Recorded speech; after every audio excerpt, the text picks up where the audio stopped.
Welcome, ladies and gentlemen, to episode 6 of the Let's Go show. I'm your boy, Matt Soups Ramos, and this is the show where we talk about everything going on in the world of entertainment, from movies to shows to gaming. Basically, just anything we want to talk about, we're going to talk about it. And usually it regards nerdy stuff and stuff in the world of pop culture. Today, we're going to be having a very horror-based episode. We're going to start off by talking about Invincible Season 2, because this morning, at the time of this recording, we just got an update on Invincible Season 2, and there has been a ton of horror news that has dropped in the last week. And if you guys are watching over here on YouTube, you guys can see that HBO has dripped your boy out in some merch for The Last of Us, which episode 1 premiered last Sunday on HBO Max. And I am super excited to dive in and talk about episode 1 and talk about what to expect for the rest of the season. Today, I am joined once again by my boy, Editor Geo. Oh, where is he? All right, boom, there he is. Welcome, G. Today, I didn't even know what I was going to talk about, but then I just kind of looked at, I guess, what you guys wanted to talk about on the podcast, and we kind of just put together these show notes, and there has been a lot of horror news. But before we get into the horror stuff, let's talk about Invincible Season 2, because this morning we just got an update on Invincible Season 2. They released a brand new teaser, which is basically just Mark and this other alien that's played by Seth Rogen eating at a restaurant, and they're talking about what's to come. They released a brand new teaser, and it's confirmed that Invincible Season 2 is dropping late 2023. So we can probably expect this sometime in fall, so October, November, December, somewhere around there. And it's important to note that Invincible Season 2 and Season 3 filmed back-to-back. So because we're getting Invincible Season 2 at the end of 2023, I expect that sometime in 2024, we're also going to be getting Invincible 3. And it looks like Amazon is going to be trying to crank out a season of Invincible every single year, because now that Invincible Season 2 and 3 have already been filmed back-to-back, now, there's more than enough time to start filming Season 4. And for those who haven't read the comics, I haven't read the comics, but just having done research on the full grander story of Invincible, this show is going to continue to get better and better. And if you thought Season 1 was good, they truly haven't even scratched the surface of what's to come. Gio, have you seen Invincible? I've seen a little bit of it. I've seen basically all the clips that's going around and a little bit of the first episode, but I haven't watched it. But now that I know that it's coming back and they're taking it really seriously, I'm forced to binge that whole first season and see what it's about. It looks unbelievable. It looks fantastic. No, yeah, for sure. And with the new season, with the new teaser that they released announcing Season 2, it looks like the animation, they upped the animation. Like, the animation has improved so much. And with the new teaser, it wasn't even like any action or anything like that. It was just Mark and this alien sitting at a restaurant having a casual conversation, and just the way they're moving, the different angles, it just looks so much better than Season 1. Like, it's a significant improvement. And that was just noticeable in a regular scene of them sitting at a restaurant. Now imagine the action sequences. Imagine everything else that comes with a show like Invincible, which is crazy action. And yeah, I'm kind of just referring to the action, because the action in Season 1 was pretty damn awesome to watch. And I'm super excited to see how that's going to translate with this new animation style with Season 2 and Season 3.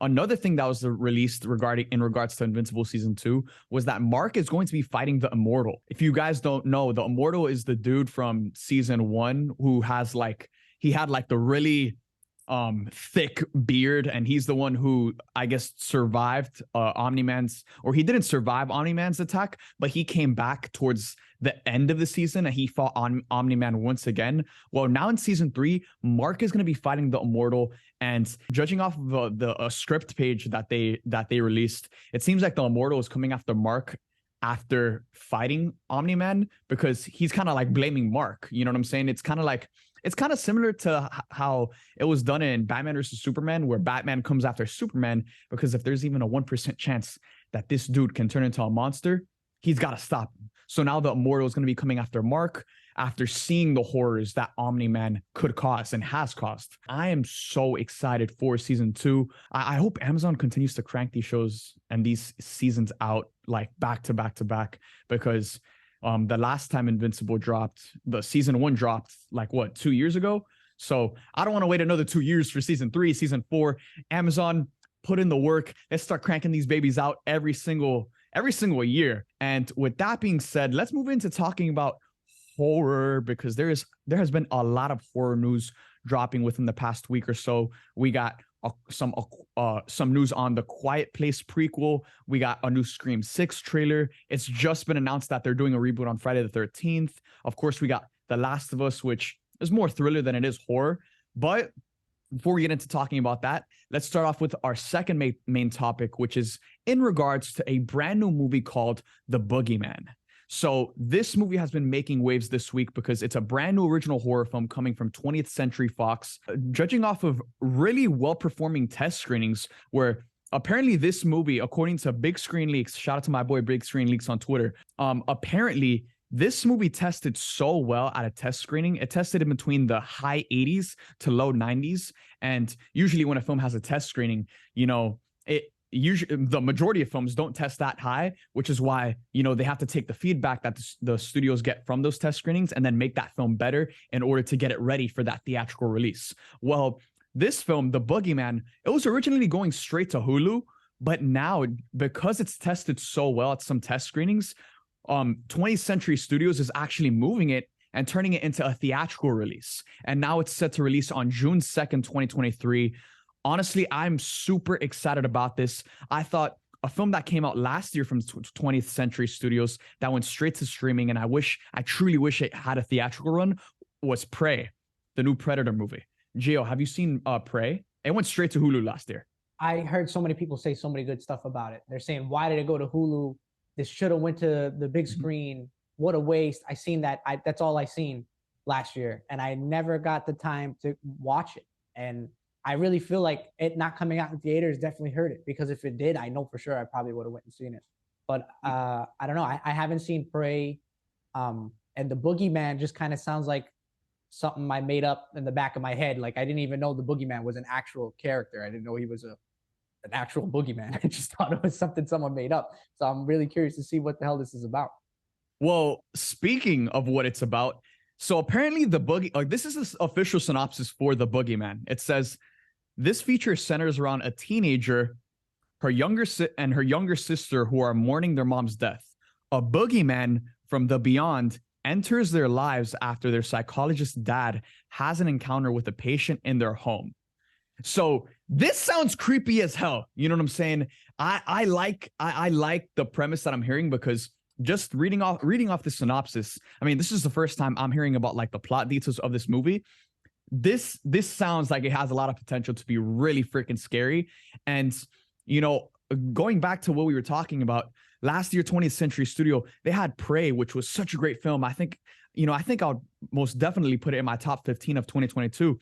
That went straight to streaming, and I really wish I had a theatrical run, because it could have made a decent amount of money at the box office. But 20th Century Studios also had a really nice run with an original horror film called Barbarian last year. Barbarian came from a production company called New Regency, and it grossed over $40 million domestically in the domestic box office off of a $10 million production budget. So that's $30 million in profit. That's a hell of a success, especially when it comes to an original horror movie. And now it seems like 20th Century took that gamble on something like Barbarian, and now they're ready to take that gamble once again this year with The Boogeyman.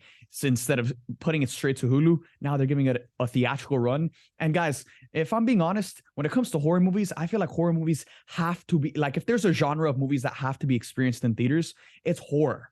It's horror movies for sure. The best example is when you went to go see The Barbarian and they put literal GoPros on your guys' seats to get your reaction, which I thought was freaking sick.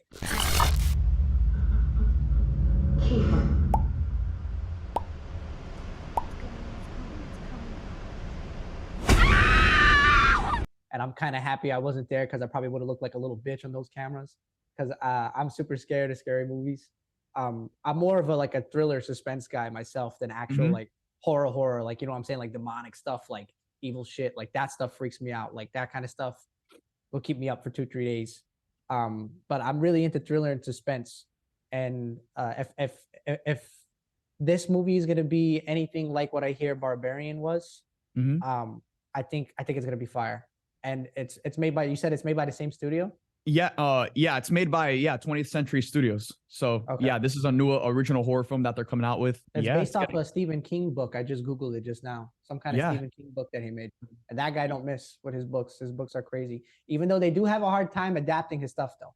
A lot of his stuff falls flat, but a lot of his stuff that does hits hard. Everybody remembers the good Stephen King movies. So Yeah, no, super excited about that. So yeah, when it comes to horror movies, I feel like that the horror movies need to be experienced in the theater because, you know, sitting in a packed crowd on opening night with the big ass speakers, like just blasting, you know, the jump scares in your ear, like it adds to the experience. You know what I'm saying? So, and that's something you can't really get at home with streaming. Yeah, super happy that the Boogeyman is coming to theaters, and I look forward to checking that out. Now, moving on to our next horror film that we're going to be talking about. We're going to be talking about the next installment in the A Quiet Place franchise.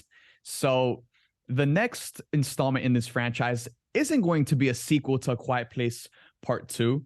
It's actually going to be a prequel, and it's going to be called A Quiet Place Day One. And this prequel is going to focus on literally the day that the aliens landed on Earth. And John Krasinski isn't going to be in it. Emily Blunt is going to be in it. This film is going to follow a brand new cast of characters. And this week, it's just been announced that Alex Wolff has been added to the cast. And guys, the cast for this movie is turning out to actually be pretty stacked. And it's getting me really excited for this film because I love the Quiet Place franchise. So I thought that A Quiet Place was such a great original installment, and I'm so invested in this franchise. when Quiet Place came out, like no one really had any faith in John Krasinski to make a film. You know what I mean? It was just like whatever. I seen both in theaters and both was amazing. And part two had that opening scene that was so good. It was so good, Matt, that I know that's why this movie's happening. I know for a fact that opening scene is the reason why this whole movie got made, is because of how good that opening scene was. Dude, I actually rewatched the opening scene like right before we started shooting this. And yeah, like after watching that opening scene, it's like, give me a whole movie on that. And now it looks like that's what they're doing with A Quiet Place Day One. The cast is being led by Lupita Nyong'o, Joseph Quinn from Stranger Things. Any Eddie Munson fans tuning in? Eddie Munson. Stranger Things? He made it? He made it. He made it. He's making his theatrical debut with this. And then now this week, it's just been announced that Alex Wolff has been added to the cast. If you guys don't know Alex Wolff, he's Naked Brothers band. Come on now. No, the Alex Wolff, he was in Hereditary. And dude, I just found this out, but like Alex Wolff is the brother of Nate Wolff, and they're twins. And Nate Wolff, bro. I'm guessing I thought they were one person. You didn't watch Naked Brothers band? I didn't. Oh my god, bro! It was Big Time Rush before Big Time Rush. It was One Direction before One Direction. It was like they were the coolest guys. It was just young. It was a Nickelodeon show about young kids, and it was like a reality TV show, kind of like Entourage, but just for kids, and how they're famous. And I think, bro, it was freaking awesome. Like, Really? I hate it because there was only 2 seasons of it because it was amazing. But they made a crazy comeback. Like you said, Hereditary, and then he had a recent appearance in Old just now with the M. Night Shyamalan flick. So the Naked Brother boys are back. The boys are taking over again because they're everywhere. I see them all over the place. Yeah. No, and yeah, Alex Wolff is known for Stuck in Love, Paper Towns. Dude, I thought they were the same person because they are identical, guys. They look the same. Alex is the one that did Hereditary, and he was fantastic in that. And Hereditary is one of the best horror movies of the past decade. So, I think a huge part of the reason that he got cast in this movie was because of his performance in that. And with A Quiet Place continuing to be one of the shining horror franchises in today's day and age, I think Alex Wolff is a great addition to this cast. On top of that, you have Lupita Nyong'o. Oh my God, she was so great in Us. Look, we can never get enough of Lupita Nyong'o. She is just such a queen.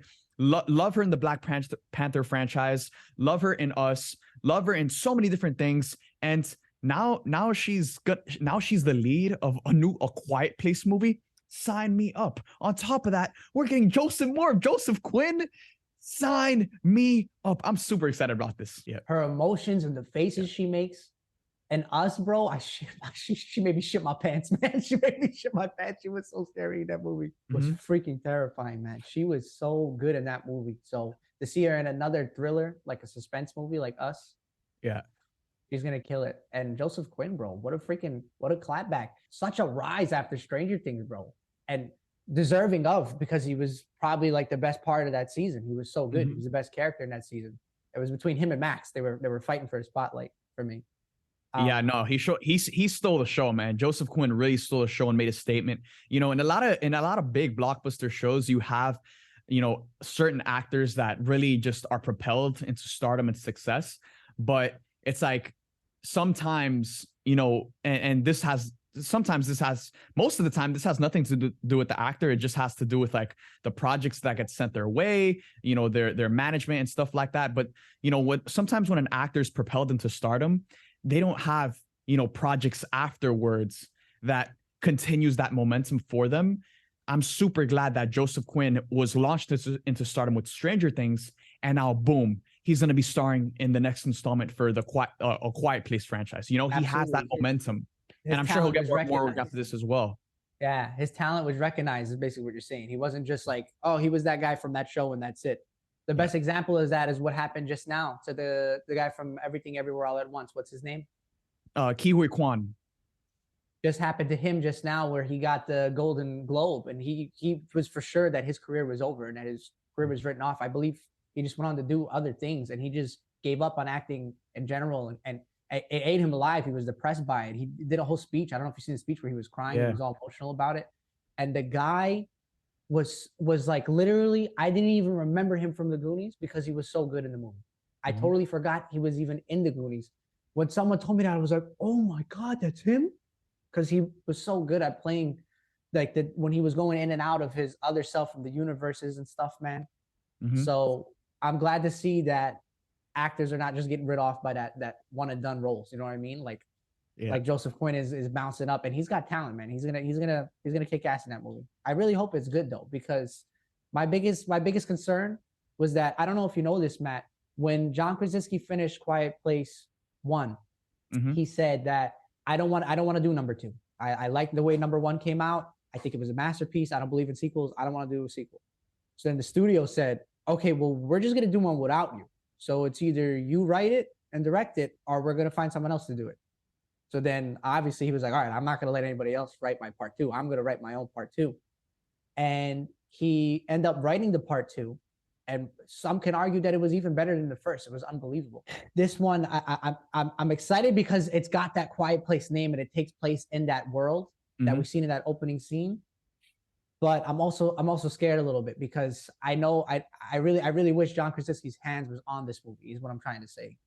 Yeah, and this is the first installment in the franchise that he isn't directing and isn't a part of. The director of this movie, he directed this horror movie called Pig back in 2019, I believe. So this is going to be a completely new visionary that is taking the lead on one of the installments of the franchise. So I'm excited to see how it pans out. Again, when you have an all-star cast like Alex Wolff, Lupita Nyong'o, and Joseph Quinn, it's hard not to be excited. And I hope it really turns out. Super excited about this. And So that, that's a cap to our talk about A Quiet Place.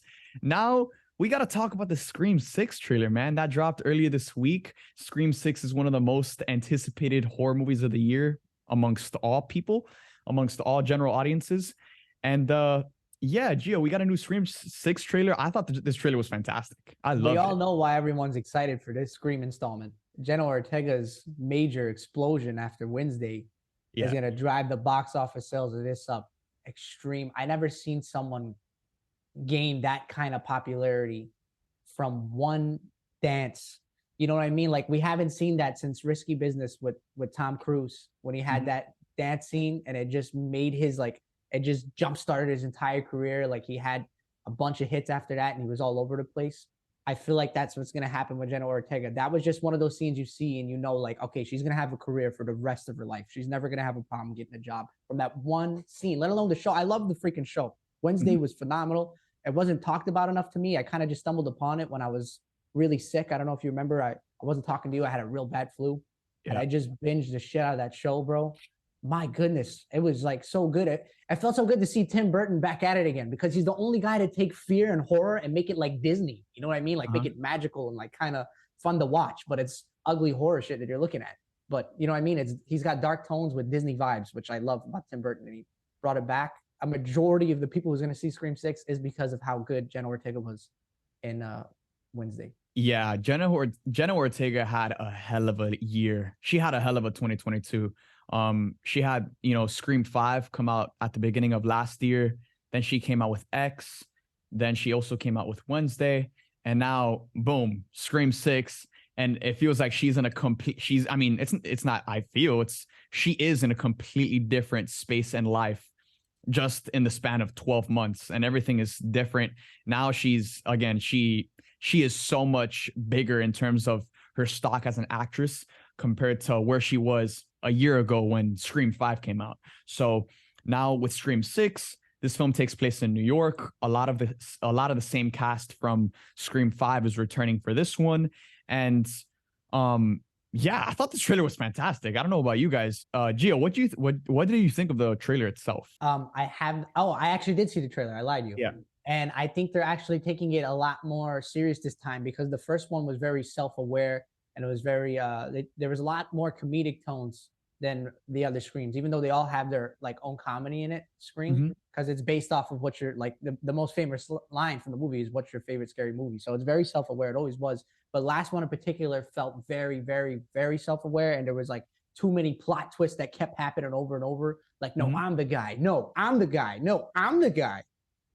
Which I'm not really getting in this new trailer. It seems like they're going with a way more serious thing here, which I really, really like. And I think they should, because everyone's freaking pumped to see it after the last one.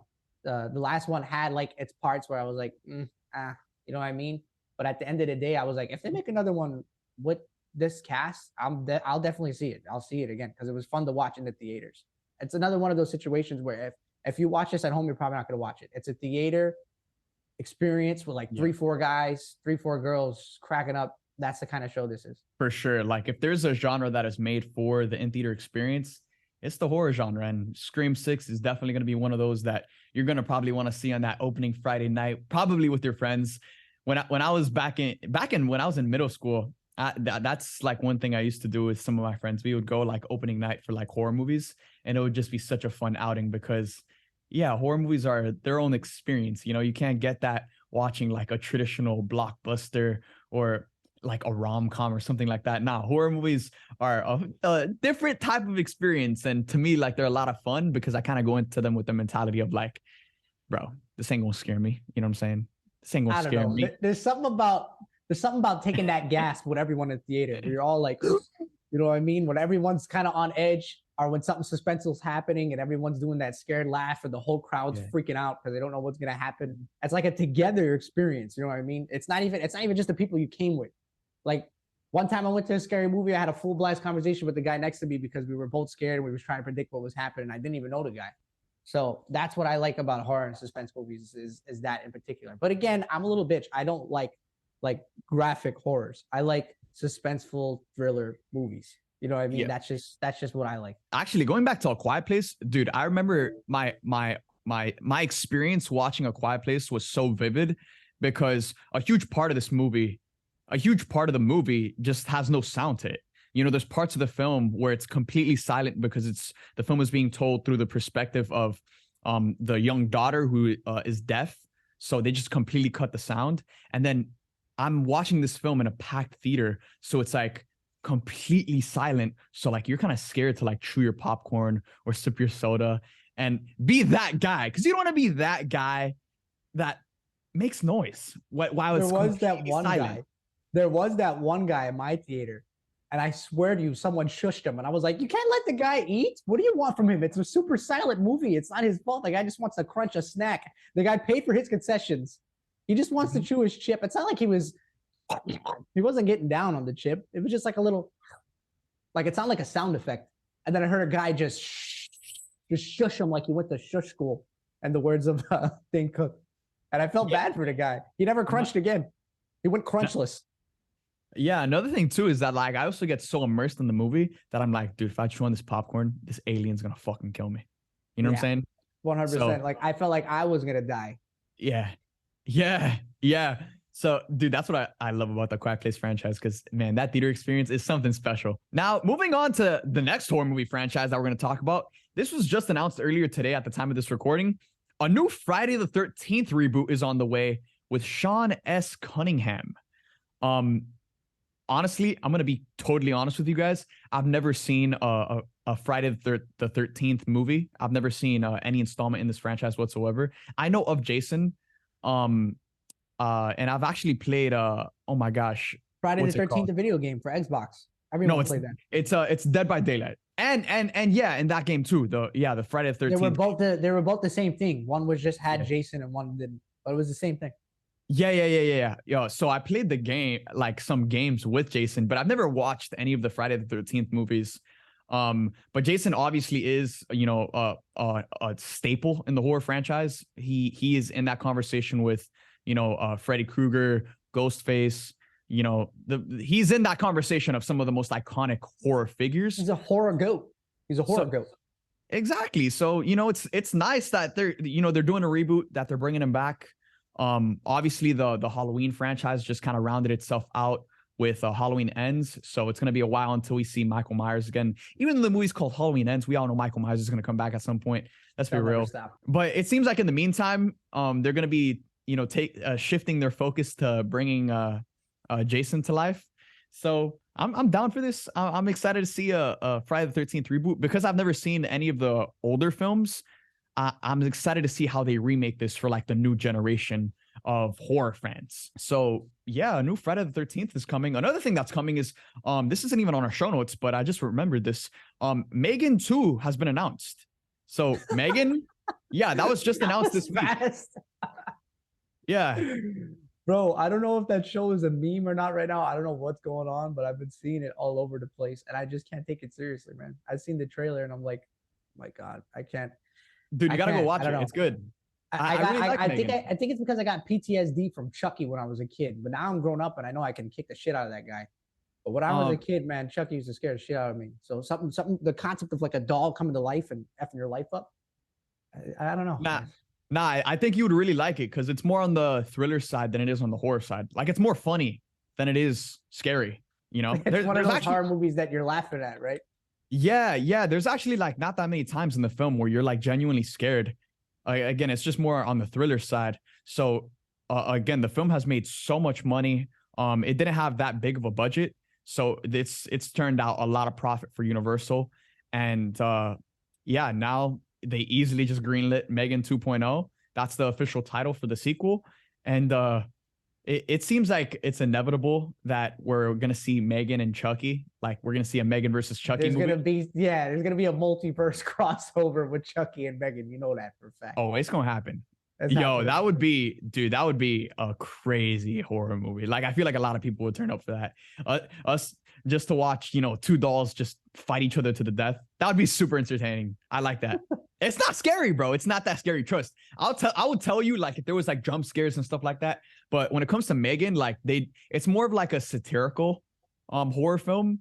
Whereas like some horror movies are like they're aware that they're a dumb horror movie and they lean into it. They lean into the exactly 100%.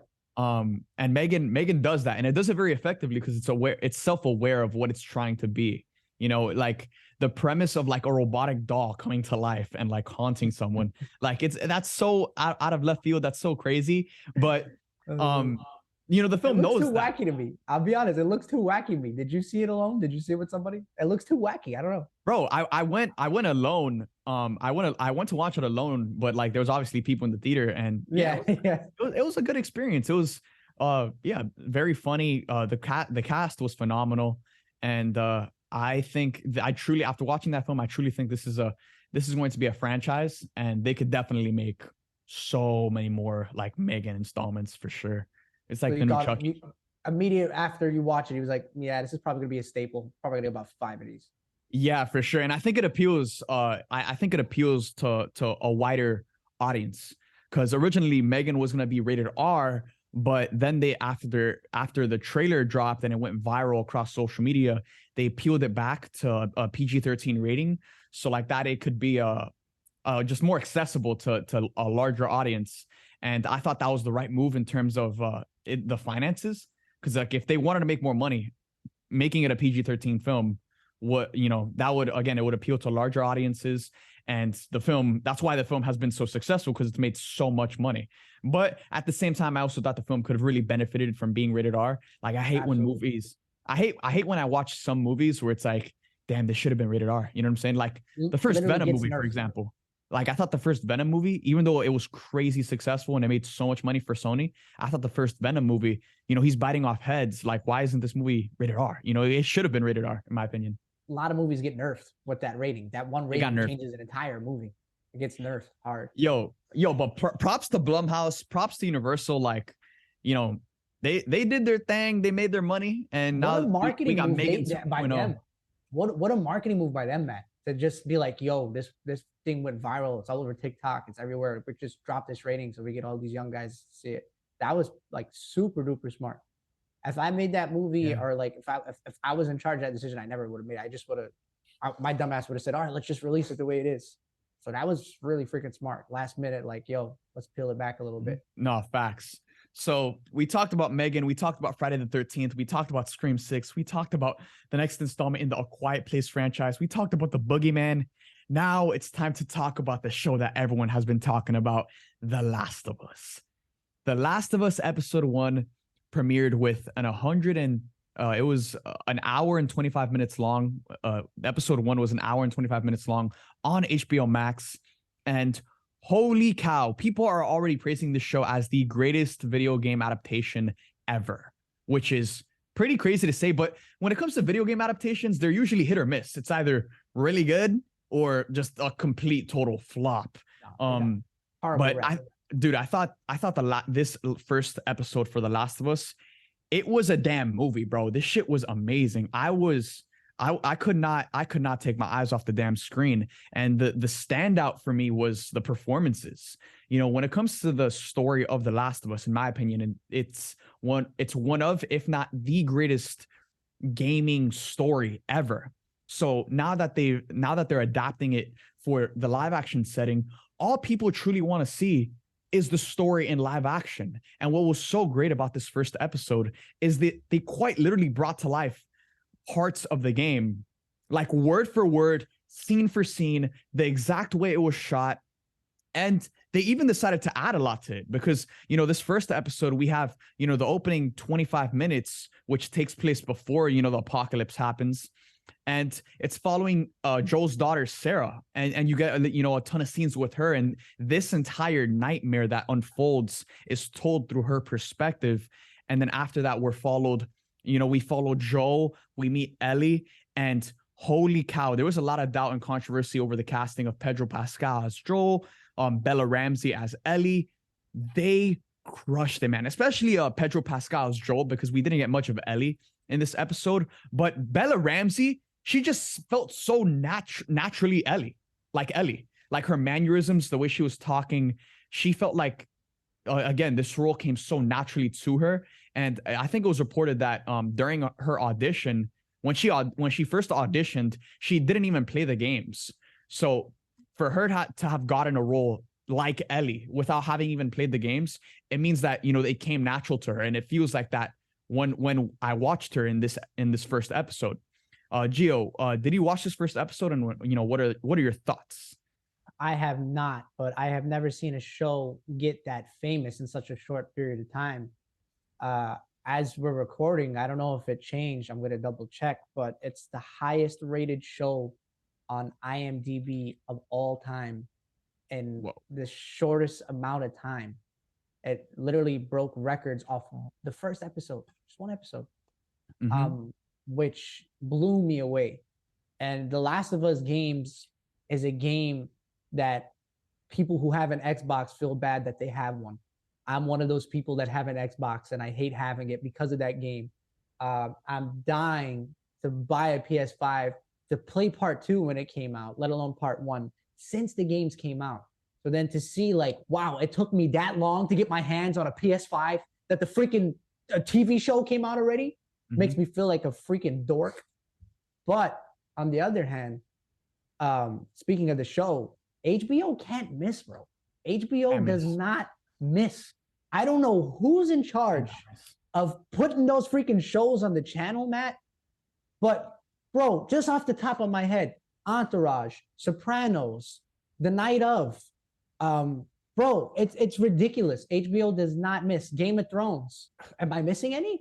Probably 400 I'm missing. Euphoria, like, dude, HBO is the best in the game. Like, and man, after watching this first episode, dude, no disrespect, man, but it's like I watched this episode and it's like, how can I, after watching something like this, how can I go back to watching, an episode of like a Marvel Disney Plus show again? Absolutely. or like, I just don't think when it comes to Disney Plus, I enjoy Marvel's Disney Plus content. I enjoy the Star Wars content, but I just don't think it's as good as it could be. When we talk about the Marvel Cinematic Universe, this is the biggest brand in Hollywood. You know what I'm saying? This is the biggest franchise out there. So for the longest period of time, for years, the MCU, when that branding, when that Marvel Studios logo is attached to something, it has always been must see. But now that Marvel's been putting out so much content, and Kevin Feige is only one man, so he can only devote his time and attention to one thing at a time, and there's 1,000 different things coming out. It feels like with the Disney Plus shows, like, they just haven't on in terms of writing, in terms of production quality, in terms of just like the development of these Disney Plus shows, they have not been on the level of something like a House of the Dragon, of The Last of Us, of Euphoria. And it's like, they should be. You know what I'm saying? Like, Marvel is one of the biggest brands out there. Disney has unlimited resources. So there should be no reason why these shows, why there's such a wide gap between, the HBO shows and then the Marvel and Star Wars shows on Disney Plus. It's just a testament to how great this show is, man. And again, it's only episode 1. We still got 9 episodes to go. This show can go in 1,000 different directions. We've seen shows in the past fumble, but there was not a better way to have started this season than this. And one of my biggest fears going into this season was the pacing, right? Because they're doing the events of the entire first game within the first season alone. And there's 10 episodes, I believe. So we have 9 episodes left. So I've always been super worried about how they're going to pace the show and really do justice to the full story of the entire game. And I thought this first episode was paced so well. Now looking forward to episode 2, we're going to be getting more of Joel. We're going to be getting more of his relationship with Ellie, as now they're going together on this journey. And I love Pedro Pascal so much. And I thought he did such a great job in playing Joel, because we saw him at the beginning of this episode, kind of just like him just being a regular dad with him and his daughter, Sarah. And then you see the difference between him then and then him after the 20-year time jump. And now he's scarred. He's gone through so much and he's not the same dude. And, Marlene, she has a line in this episode where she said, I know what you're capable of. And we got a little taste of that at the end of the episode when Joel attacked that guard and he had flashbacks to when that, Sarah was killed, and he just lunges at this guard at the end of the episode and beats him to death. And dude, it was horrifying to see, but it was badass and awesome to see, because it felt so in character for someone like Joel to do something like that and to unleash. So I love House of the Dragon. Was my favorite show of 2022. And I love that show so much that it felt like every single week was a grind to get to Sundays, just to get another 60 minutes of this show. Now, after watching episode 1 of The Last of Us, I feel the exact same way. It feels like every single week is just a grind to get to Sunday in order to get more content from this show and this story. And when it comes to, taking a franchise that people already love and adapting it to like the live action setting, we've seen it time and time again where some studios or in some instances where people take a franchise that people have grown up with, that people have grown up loving, and they all alter it, and they try to do it in a different way, and they try to, differentiate from the source material. But The Last of Us has proven that if you literally just give the fans what they want, if you stay loyal to bringing to life what people already love, then they will support the show. Because I could not have thought of a better way for them to have adapted the game, especially with this first episode, man. There were so many different scenes. It was so cool to see on social media, like people cutting up scenes and like putting them side by side from the video game and then with the show episode. It was so awesome to see. And the, HBO, shout out Neil Druckmann, Naughty Dog, everyone involved when it came to bringing The Last of Us together. And I'm excited to see where the rest of the show goes and to see how everything else unfolds, man. So that's kind of our talk on The Last of Us. Now moving on to our next topic, because today has been such a horror-based episode, I wanted to talk about what is the most important part of a horror film. There are so many different elements that go into making a horror film, right? And I think, there can't just be one moment. There can't just be one moment, or there can't just be one element. There has to be so many different types of moving parts to make a horror film successful. But I've been, thinking about this all day in preparation for filming this episode. And, I actually pitched out this question to you guys, and I asked some of you guys, what is the most important part of a successful horror film? And we have Jenkins.Peeler, who said, storyline. A lot of horrors sacrifice having a good solid plot over being over the top scary. So again, Jenkins Peeler said storyline. A lot of horrors sacrifice having a solid plot being over the top scary. So I agree with this 1000%. Then we also have Devinson.Yasir, who said jump scares. That's definitely a part of like a horror movie experience. Faded.01 said suspense. If you can nail the suspense right, then you sort of got it. And then we also have Jeremiah Rabolo, who said characters. I think these are all fantastic elements to a horror film. And every great horror movie has to have, a good quality of all of these elements. You have to have a good storyline. You have to have, scary jump scares and scary moments that'll scare you. That's why it's a horror movie. You also have to have suspense and know how to build that. You got to build up to those jump scares and those moments. Yeah. And then you also have to have characters that people care about.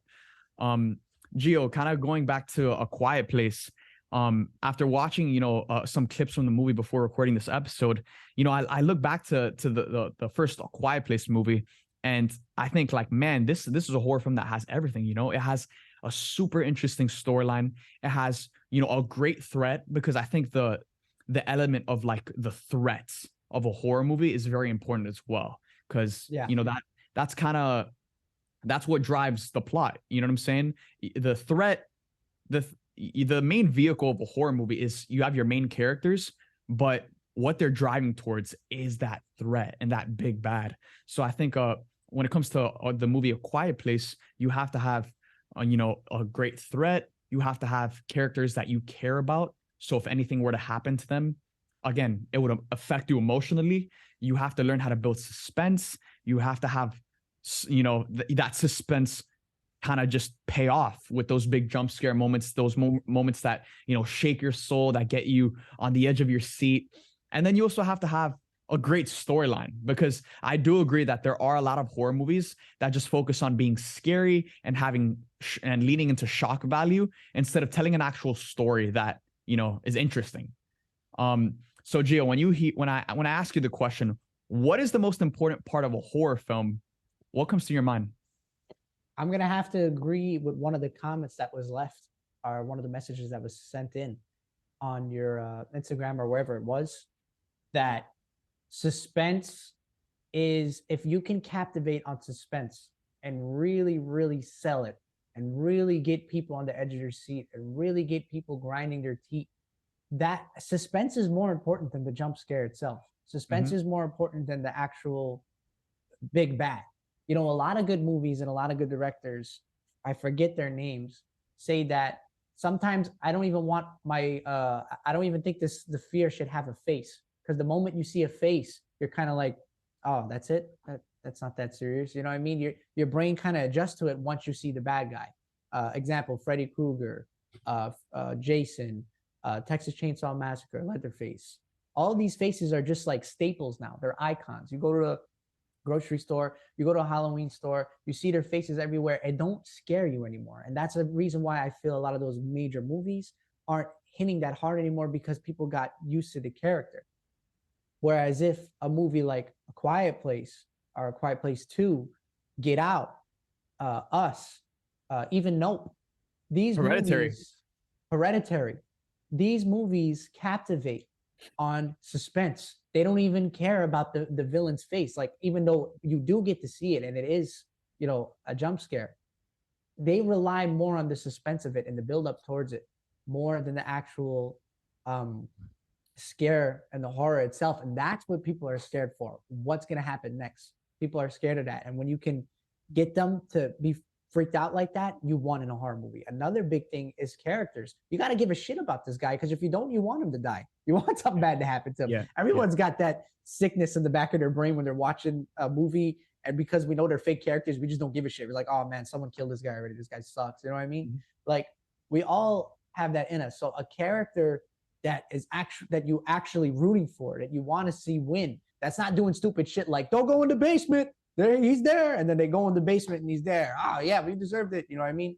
Mm-hmm. Characters are huge, and suspense is huge in a horror movie. Like I said before at the start of the podcast, Matt, I'm a sucker for suspense, and those movies I named are all movies that made me think, oh my god, what the heck is happening? What's gonna happen next? All of those. So you made such a great point. But you know what I think is another, I guess, element when it comes to great horror films is that sense of unpredictability.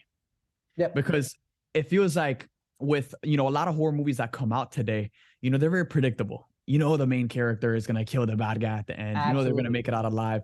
But one thing that's becoming a lot more, I guess, important when it comes to horror movies is kind of like that Game of Thrones, you never know when a character is going to die type of thing. Because when you have characters that you care about, and then those characters can be taken at any moment, then it makes you fear for the characters even more, and it gets you even more on the edge of your seat, because anything can happen at any point in time. Whereas I feel like with a lot of horror movies in today's day and age, you have characters that you care about, you have characters that you're invested in, but they're going to be safe.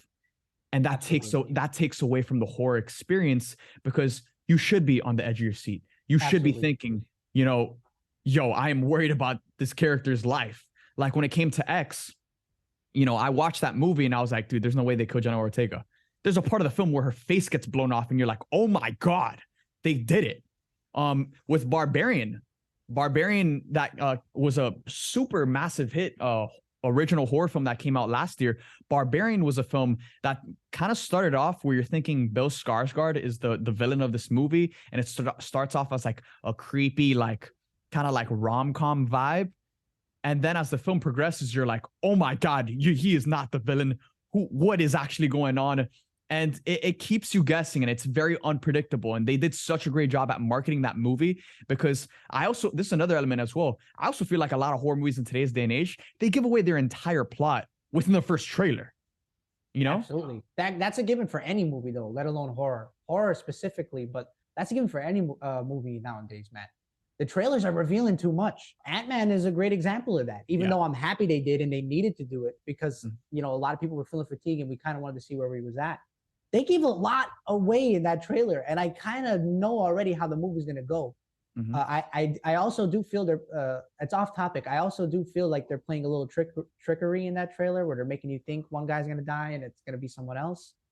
But, they gave you enough in that trailer to know exactly how the whole movie's going to go.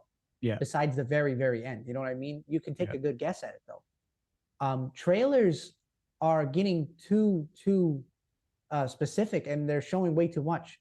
Mm-hmm. I couldn't agree with you anymore. They need to be more like the Social Network's trailer, or the Wolf of Wall Street trailer. Like teasers. Trailers should just be a tease. You should not go into a movie knowing what the plot is going to be. You should know more or less like the premise of the film, but not necessarily the plot details and how things are going to go, because then, especially when it comes to horror films, it gets just very predictable. So I shout out to everyone that sent in these answers, and shout out to all of you guys that submitted answers via Instagram. And again, I'm going to kick this back to you guys. If you're tuning in, let me know in the comment sections all over social media and anywhere you're watching this or tuning in. What do you think is the most important part of a successful horror film? What's the most important element? Is it the storyline? Is it the jump scares? Is it the suspense? Is it the characters? Is it the big bad? What is it? In my opinion, again, a great horror film has to have a mix of all of this. But if you had to choose one element to prioritize over the others, which would it be? I think it's an interesting conversation because, again, there's so many elements that have to work and be of quality in order to make it all work. But yeah, I agree with all of them at the end of the day. So, this year's going to be such a great year for horror. Again, we got the Boogeyman, we got Beau's Afraid coming from A24. We have Insidious 5. There's a new Saw movie coming out, a reboot of The Exorcist, and it feels like horror. We just got Megan.